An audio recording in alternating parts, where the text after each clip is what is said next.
नमस्कार, मैं शालिनी और आप देख रहे हैं नेशन न्यूज। आपकी आवाज आई। बढ़ते हैं आज की बड़ी खबर की ओर। अवैध ई रिक्शा पर चलेगा सरकार का चाबुक। बिना रजिस्टर्ड 40,000 रिक्शों के लिए आने वाले हैं नए नियम। लागू होगा रेटिंग सिस्टम। सड़कों पर जो ई रिक्शा चल रहे हैं उनमें 40% ई रिक्शा का संचालन अवैध तरीके से किया जा रहा है। दिल्ली के परिवहन विभाग के एक अधिकारी के अनुसार मोटे तौर पर संभवतः 40,000 ई रिक्शा अवैध रूप से चल रहे हैं। 2020 में केवल 70,000 ई रिक्शा का रजिस्ट्रेशन हुआ था, जबकि अगले 2 सालों में इनकी संख्या 4 लाख पहुंच गई। शहरों और गांव में परिवहन की सुविधा के साथ मुसीबत भी बने ई रिक्शा की संख्या 50 लाख से अधिक हो सकती है, लेकिन सरकारी आंकड़ों में पिछले साल 5 साल में 16 लाख ई रिक्शा का पंजीकरण हुआ है। इनमें दिल्ली में 1.5 लाख पंजीकृत है ई रिक्शा है।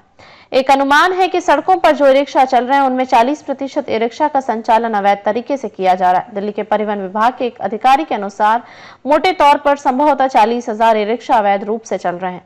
2020 में 70,000 ई रिक्शा का रजिस्ट्रेशन 2020 में केवल 70,000 ई रिक्शा का रजिस्ट्रेशन हुआ था, जबकि अगले 2 सालों में इनकी संख्या 4 लाख पहुंच गई। केंद्रीय सड़क परिवहन मंत्रालय की ओर से गत दिवस लोकसभा में दिए गए जवाब में कहा गया है कि जनवरी 2020 से दिसंबर 2024 तक 16,941 ई रिक्शा का पंजीकरण हुआ है।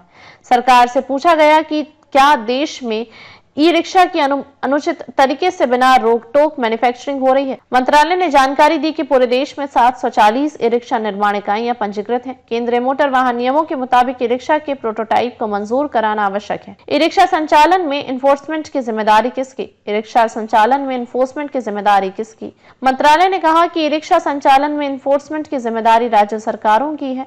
केंद्रीय स्तर पर मंत्रालय ने बैटरी संचालित रिक्शा के प्रस्तावित मानकों और सुरक्षा आकलन के लिए रेटिंग सिस्टम तैयार करने के उद्देश्य से एक तकनीकी समिति का गठन किया है। यह रेटिंग सिस्टम कारों के लिए बनाए गए new car assessment programme NCAP के अनुरूप होगा।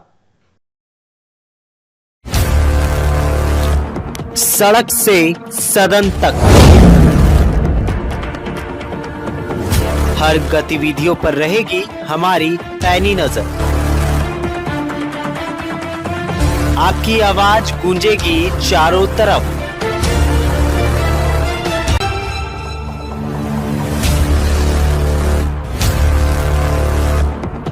क्योंकि हम हैं नेशन न्यूज, आपकी आवाज आपके साथ। अब तक के लिए बस इतना ही। फिर होगी आपसे मुलाकात। तब तक के लिए नमस्कार और देखते रहिए नेशन न्यूज, आपकी आवाज।